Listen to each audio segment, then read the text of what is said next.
not a very good job. He said, I want to make you another one. But he never was able to do it.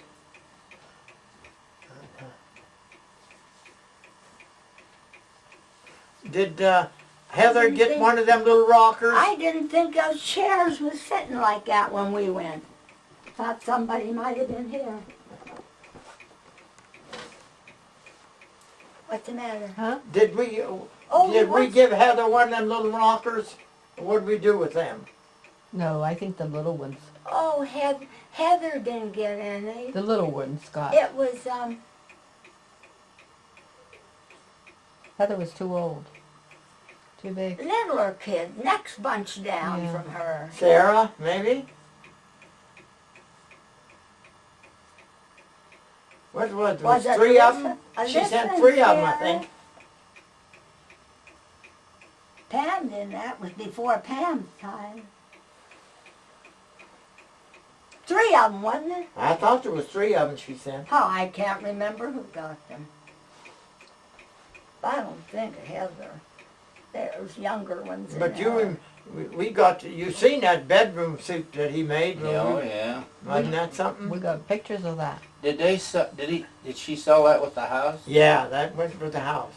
Although I think she took one of the lamps home. She gave a lot to the Goodwill and all that stuff. Well, not up at Huh? not up at North Carolina. She didn't give to the Goodwill. Oh, I thought she did. No, I don't think. You mean, what'd she do with all that stuff? It went with the house. Oh, I think She could have gave a given lot us some of stuff those away. things when we were down there, huh? Or took it away. There goes John Deere. Did you hear it? Yeah. Yeah. It sounds like it's pretty rickety tonight. But it's right Yeah, on you time. Yeah. Hey, are you 7 gonna o'clock, have right on the nose. Are you going to have your... Where's Heather? Oh, she's watching the cat. Cat's away from Lola. You can get started, Grandpap. She won't. Yeah. Heather! Okay. Hey, Heather! She's watching till the cat eats. Yeah. The I'll one, ask her if she wants to hear it. Louie. I called it Louie, and here it turned out to be a Louie. Heather, you want to come in and hear Mother's Apron? Well, Sunday it's Mother's night Apron. come 'cause What do you think The of one it? you gave. I have a rough Huh? time. The one you gave. Yeah. Mornings, I don't like that either.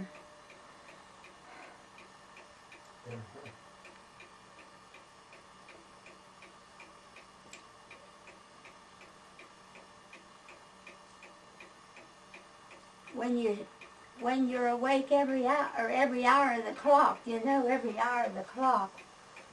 It's pretty bad. What'd she say? She's coming. She's Or watching. so's Christmas. You know how their mother, when they get fed a big gob of stuff, Doris Coconauer has 10. That's how much she likes cats. You got them all fixed.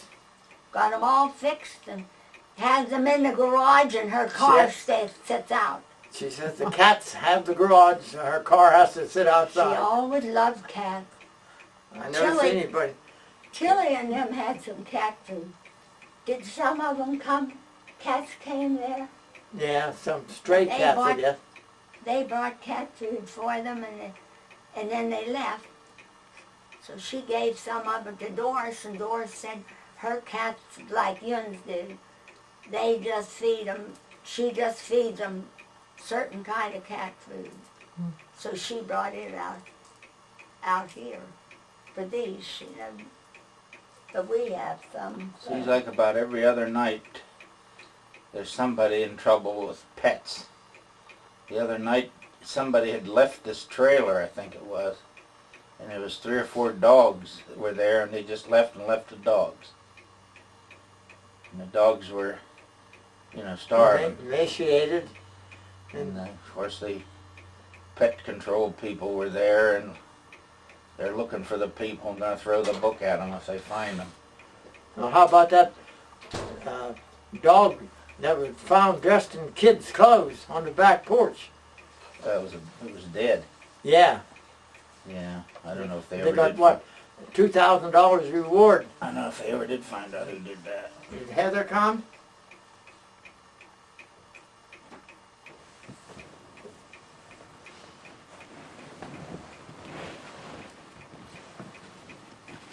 There she is. I took Okay. on it. You get your animals fed, farmer? I think I took all my pills, didn't I? One, I think I did.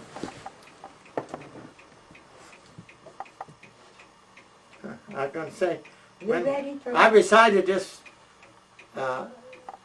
once before, someplace, I can't remember now where it was at. You told me. 3 or 4 times you had At the Lions, didn't you? Yeah, I guess it was. But I got a lot of response from it. And of course I always acknowledge that I got it from Alma. Where'd your you get it? daughter. The Women's Club. Oh, Yeah. And I guess I'm going to have to get some copies made from it. Because a lot of people like it. And it is a nice, a very nice poem. It's not, don't rhyme all that well, but it is. it must make it harder to learn, isn't it? Yeah, it makes it more difficult to memorize. But it's written by Jane Scott, and from a town. She lives in a town in California, and it's called Mother's Apron. I used to tell my mother when friends were dropping in for tea, "Mother, take your apron off and don't embarrass me." But Mother simply smiled and said, "I will when I get through, but I have need of it just now. There's work for me to do." I argued and I apologized, and often I repined that wearing aprons gives a hint that one is not refined. But Mother took the restless babe up on her apron knee, and quite undisturbed by what I said, she rocked on cheerfully. And when the older boys came in, a giggling, happy lot, Mother with babe in arms would stir the old iron pot. And from her kitchen she would bring a dinner well prepared for healthy youth who seldom thought or cared. Thus, to labor and to serve, Mother always wore a large, white, crisp apron in those happy days of yore. And when the evening meal was done, I'd say to her, "Oh, Mother, do take off your apron." She'd reply, "I will when I get through." Thus, those happy years sped on. Her family grew and wed, and Mother nursed her grandchildren in her own children's stead. She always found the time to go to soothe a neighbor's cough, but never could she find the time to take her apron off. The corner of her apron served to dry our childish tears. It was a screen for peekaboo for more than 50 years. It told each hungry stranger who came shivering to our door, "My apron's on, I'm here to serve until life's day is o'er." And so she faithfully worked away. She had so much to do, but always of her apron said, "I will when I get through." Then one night, with weary feet, she climbed the old home stair, and with a conquering sigh, she sat on the bedroom chair. Then folding up her apron white, as she was wont to do, she handed it to me and said, "Well, daughter, I am through." Then peacefully she entered into rest, so nobly earned. And as these lonely years passed by, this lesson I have learned. Mother's apron's symbol was of her service for her king. Now in my treasure chest it lies, a sacred, precious thing. Jane Scott. How about that? I'd like to take you to the women's meeting and Now, Daddy, I'd like to have him go to church tomorrow and do that with it. I think that you ought to have another one. The one you had, those good folks, they liked it down at the Citizens, or the Citizen of the Year. Remember, Betty wrote and told you how much she enjoyed it, and they all liked that. That was Old Friends. Old friends, yeah. Yeah. For that, you know, senior Yeah. citizen. Well, not a very long one, and it is. Why it's don't nice. you have that too? There are no friends like old friends, and none so good and true. We greet them when we meet them, as the roses greet the dew. There are no others more dear, though born of kindred mold. And while we appreciate the new ones, we treasure more the old. There are no friends like old friends, where'er we dwell or roam, in lands beyond the ocean, or near the bounds of home. And when they smile to gladden, or sometimes frown to guide, we fondly wish those old friends were always by our side. There are no friends like old friends to calm our frequent fears when shadows fall and deepen through life's declining years. And when our faltering footsteps approach the great divide, we'll long to meet the old friends who wait on the other side. I don't know who the author of that is. You didn't have that, did you, Paul? Hmm? You didn't have that on there. I'm not sure. He has some good ones. Well, that's good. That's, And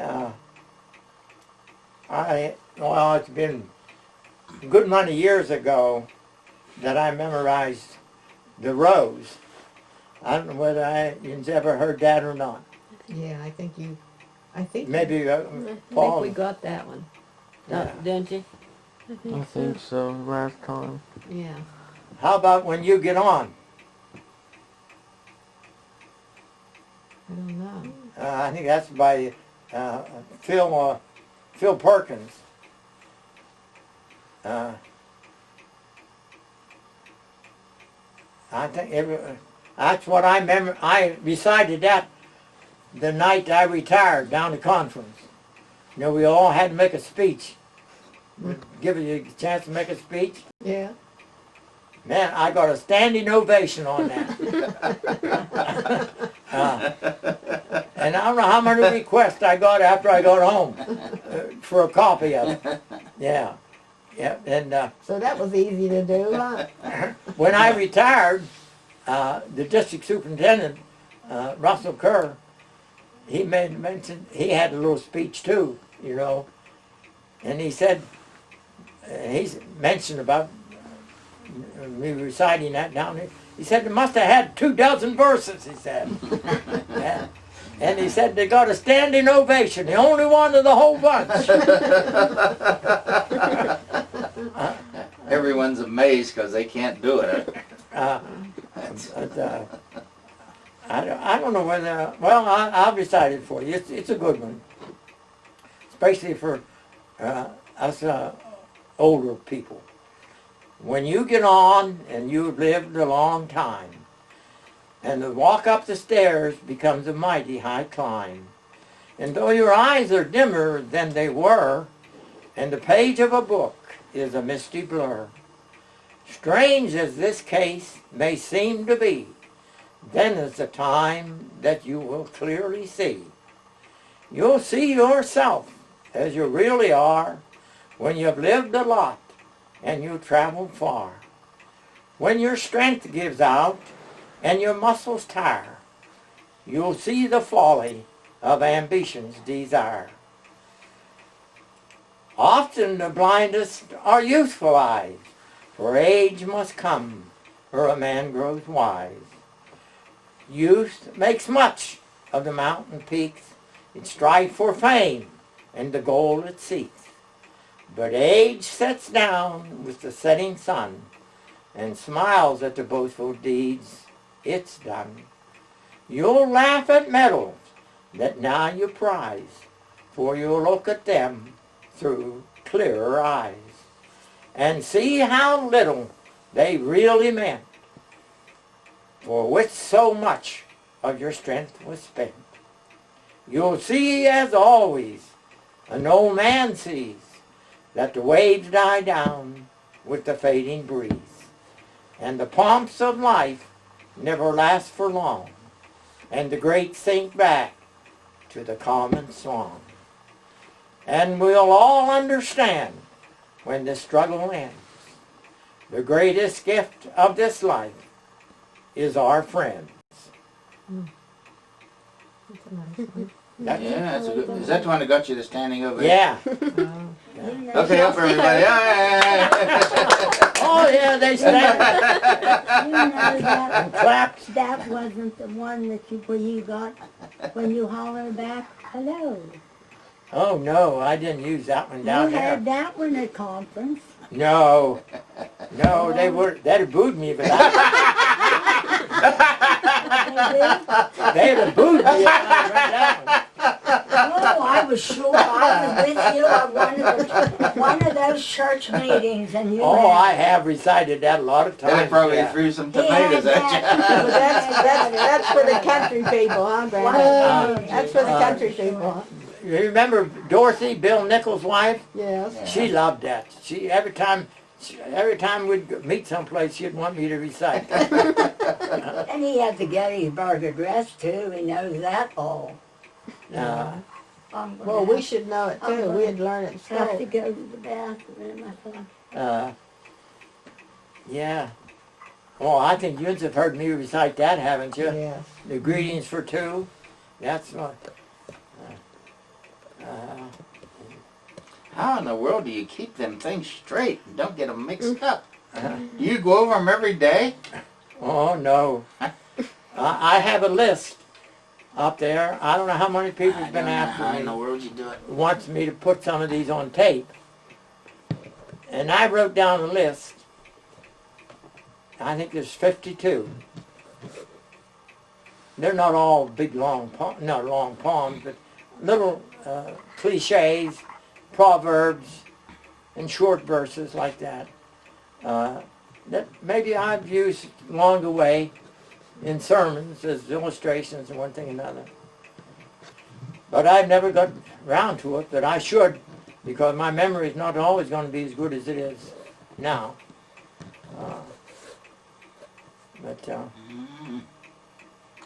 I don't know anybody else got any better one, I'll tell you.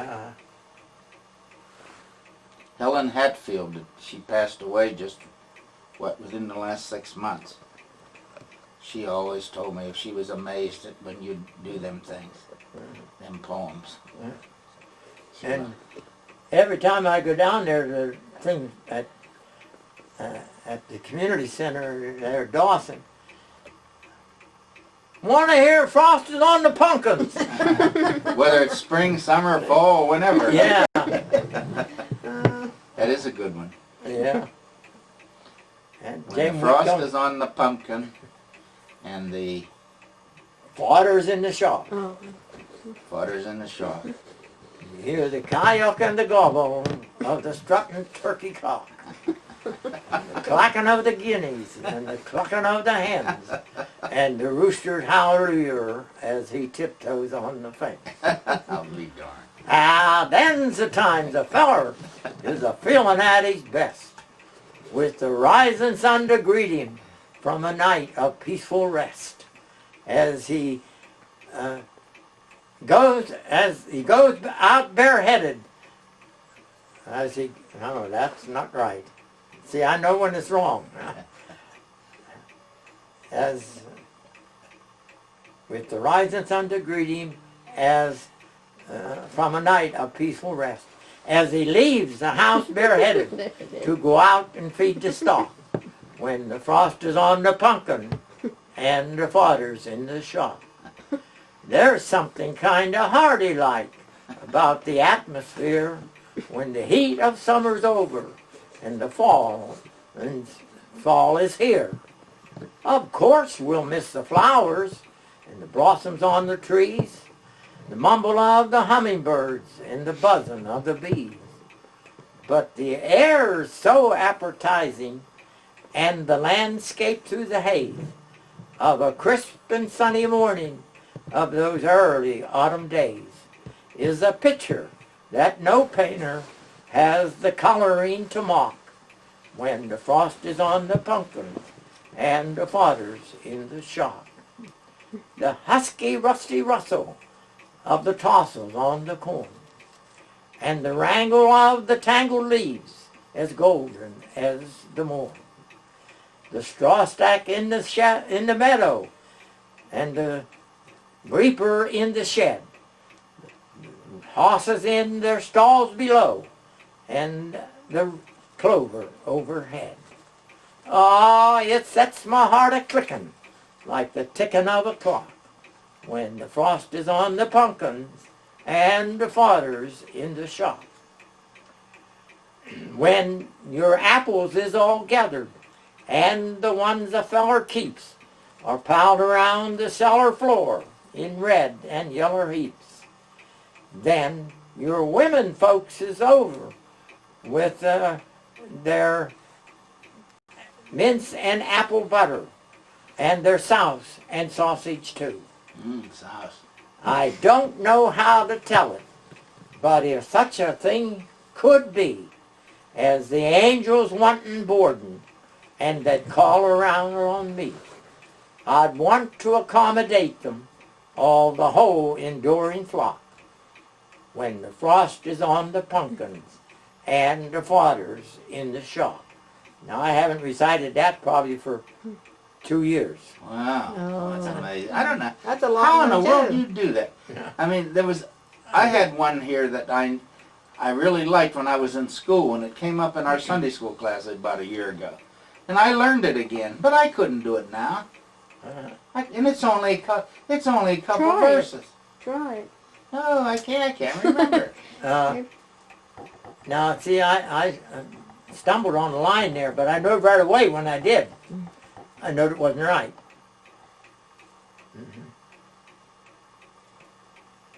And so if I miss a line, then I'll generally realize it.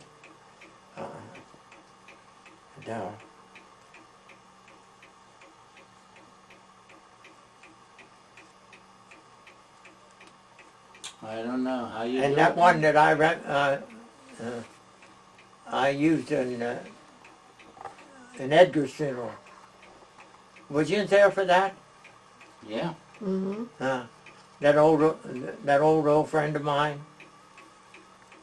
Yeah, we were there. Yeah, I used that. What about Charlie's? About the farm? Oh yeah. See how did that go?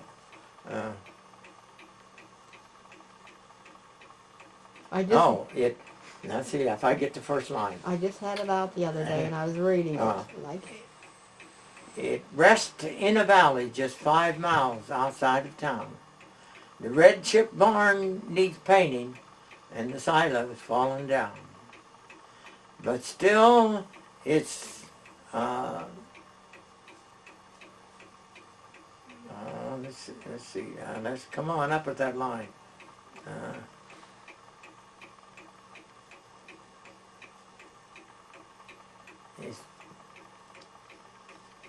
And still, charm can seduce your soul with charm. It's the place I spent my childhood growing up on Daddy's farm. I remember catching catfish on a sunny afternoon while flying. See, I have to dig that out. While watching dragonflies on lily pods in bloom, skipping flat rocks across the pond, country fun that caused no harm.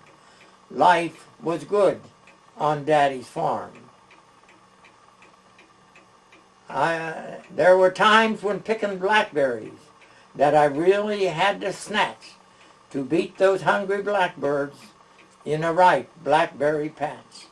And when that big, long locomotive blew its whistle like alarm, I'd run waving a welcome as it passed by Daddy's farm. Maybe I better get that. Where'd Mommy go? Oh, to the bathroom. Peterson's. Rod's How maybe. you doing? What's it doing up here? Raining, snowing, or what?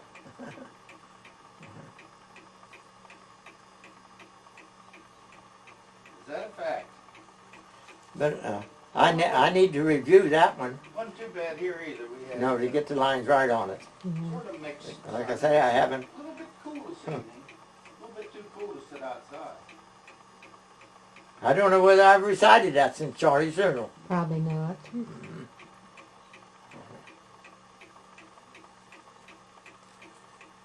If I was going to put them on tape, I'd probably have to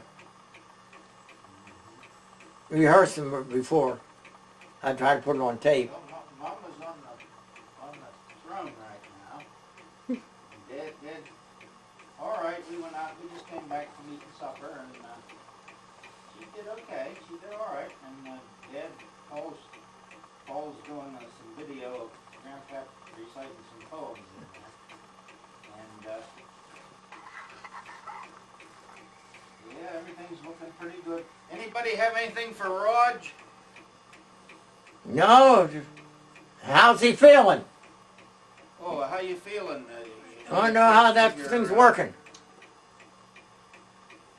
Said he feels pretty good today. Yeah. Got the grass cut. Grass is all mowed up, he says, and had a beautiful day up there today. Planting some new apple trees. That's good. You all by yourself? Yes, he is. You don't mind. Then, huh? What did Dad say? Yes, You don't mind. that's always the hard part.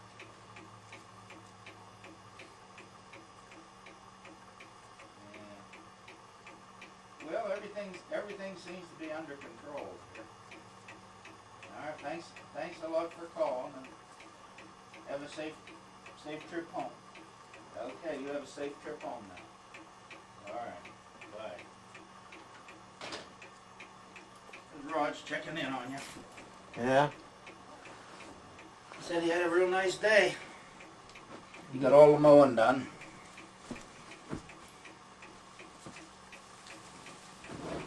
Did you say he planted apple trees? Yeah, he said he planted some apple trees. Planted some. That's what he said. Oh, that's neat. You'll have to spray them. You want some apples? No, you don't. Huh? I don't know whether there might be sprouts coming up any of them trees or not. He didn't say where he got them. I didn't ask him. Well, guys, maybe we ought to be thinking about getting over the hill, huh? Yeah. Well, thanks for putting on the show. Oh, I wish we could have you come do that church tomorrow. You're pretty well booked up tomorrow. Yeah. oh, you're going to church. No. No, but they're going to. Oh, that's right. Yeah, Helen Hatfield. She would always. She couldn't get over. It's pretty good. Watch your family's amazing transformation. And Shalom in the home. A tragic accident. A mother haunted. You know, nobody not like this. Will Rabbi Shmuley be able to mend these broken hearts? Spend some quality time with TLC. Tomorrow starting at 9.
5,000 entertainment notebook with quick play. Wow. And DreamWorks Animation's new film, Over the Hedge. Hey, that better be decaf. HP. Invent. Gather the family for Monday nights on TLC. First on Honey, We're Killing the Kids. At 9, they cry. They complain. But will they ultimately conquer? It's pretty good. Watch your family. And this goes on the back. Oh my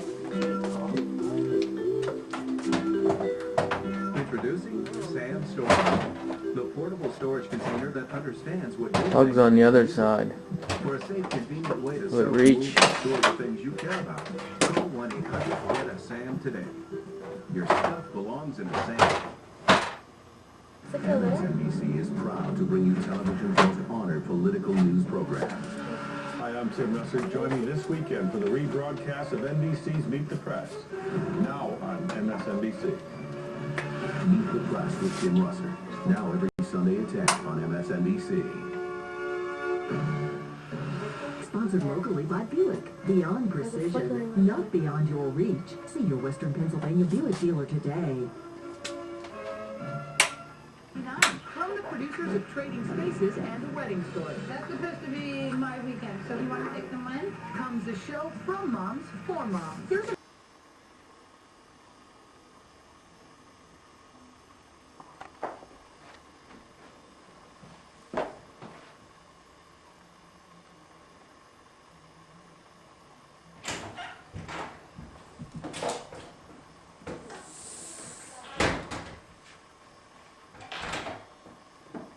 See?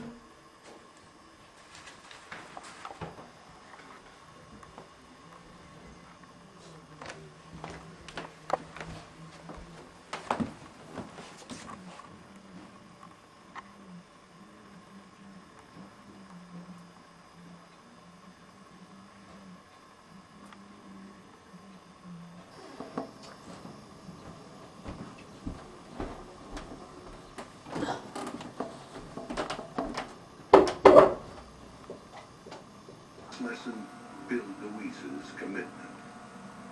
You could say food's my life. I watch my diet. Still, my cholesterol's a little higher than my doctor and I want it to be, mainly with the liver. Zetia works in the digestive tract, as do some other medicines, but Zetia is unique in the way it helps block the absorption of cholesterol that comes from food. And Zetia, along with a healthy diet, lowered bad cholesterol by as much as 30 points. That's 18%. It complements what I've been doing lately, like eating healthy and exercising.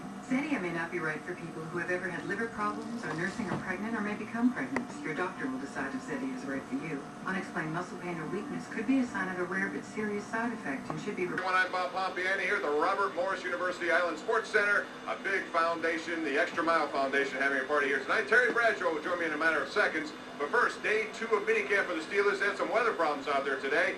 Delayed a little bit, but Joey Porter, he's in rare form right now, talking about some of the motivation Bill Cowher's been talking about. Cowher's gone on record saying, hey, we weren't the best team in the division. We didn't win it last year. Joey Porter says he doesn't necessarily agree with that. Everybody looks at it different, but, that's not how I look at it. I feel like we definitely was the best football team. I can give you an explanation on how I feel that we lost every game. I feel like we had, if it was to do it all over with, I think that we should have been about 15-1. Joe Bill also said yesterday you guys don't like losing more than you like winning. I told you, I made an excuse for every loss I had. I just gave you an excuse why every game we lost. I can't take it, man. I just gave you an excuse. I take it all the way back to every game, man. That's how we are. We have a lot of competitive people on this team, and it starts in these mini camps and training camp. We battle with each other first, and we had those live goal lines in training camp. Them was for real live goal lines. Like, we hate to lose those. That's against our own teammates. So when it's another team, there's no holds barred. All right, that's Joey Porter. We have Terry Bradshaw here. He's always a big contributor to the Extra Mile Foundation here. He just flew in, just got here right now. Good to see you. You look great. How's life? Failure to launch, I want to tell you. Here you now, a movie star, showing yourself butt naked all over the place. No, you know what? Hey, it wasn't supposed to be that extensive. When I saw it, it was not that extensive. My mother, as a matter of fact, it's Mother's Day, and I sent her some money. And that was the only way she actually returned my call. My mom has not been real happy with me. There was a good hit, though. You good in there. It was fun. Yeah, you know. All right, let's talk about Super Bowl champion Steelers now, and the fact that they have a trophy. How tough is it to repeat? You guys did it twice. How tough is it? It's hard, very hard. If you don't win your division, obviously you're not dominating. There are other teams out there that, Cincinnati primarily, that think that they, have a better team than you have. But Steelers won it, and for our young players, they understand now, so this is what it takes. So it's a great learning curve, and as hard as it is, it does set your mind at ease that you understand where the game plans work, and we know, we trust this, we trust that. Ben understands how this works. And I think it's a great advantage for us, really. I truly do. And how much Ben Roethlisberger, talk about that advantage. In fact, he's a guy who now wants more opportunities to throw the ball. Now, this is the team that ran the ball 57 to 61% of the time. Well, I think he would like to do it, and they have weapons to do it. I believe he's been quoted as saying that he would like to throw the ball more, yes. Well, Ben, Ben doesn't like me. He doesn't like you? No, he doesn't like me. I got on to him about the motorcycle thing, so he doesn't like me, and that's fine. I don't care if he likes me or not. The point being is this. You win Super Bowls with a total team effort. You win with defense. You control the ball, running the football, and you convert on third down, which is something that Ben and the Steelers did extremely well when they got on their run, started with the Bear game. Throwing the football, what are you going to do? Better stats? Well, they threw it a lot in Indianapolis now. Okay. They threw it to get the lead, then they ran to take the Bob, you're talking to me. You do what teams let you do. If you can throw it, throw it. But primarily how you win championships is you control the clock. You run the football, control the ground game, save time for your defense, which is so good, and then you convert on third downs. It's not about you, it's about us, and that's just the way it is, and that's how you win football games. Throwing the football more, clear. I don't want to hear that. Don't tell me that's what I'm hearing. Hey, it's good to see you. Always good to have you in here playing. You'll be around tomorrow? I'll be playing. Extra mile. Can't wait. Terry Bradshaw, ladies and gentlemen. We have some other stuff to get to right now. You want to look at the Pirate highlights or not? They stunk today again. Not much. All right, well, here they go. They had the celebration of Mother's Day. They had the bases with the mothers on it. And then, how about this? Ian Snell had 2 balls thrown at him. The umpire threw one and the catcher Cota did. So he had to duck out of the way, run for your life. This is all you need to know. 3-0. Miguel Cabrera with a huge home run. This one way out there by the out and back steakhouse sign out there. 6-0 at that point. 8-2 the final score as the Pirates lose again. So that's going to do it. Terry Bradshaw, always good to see him in here. I'm Bob Pompiani live, and Don back to you. We'll see you at 11 o'clock. Back tonight.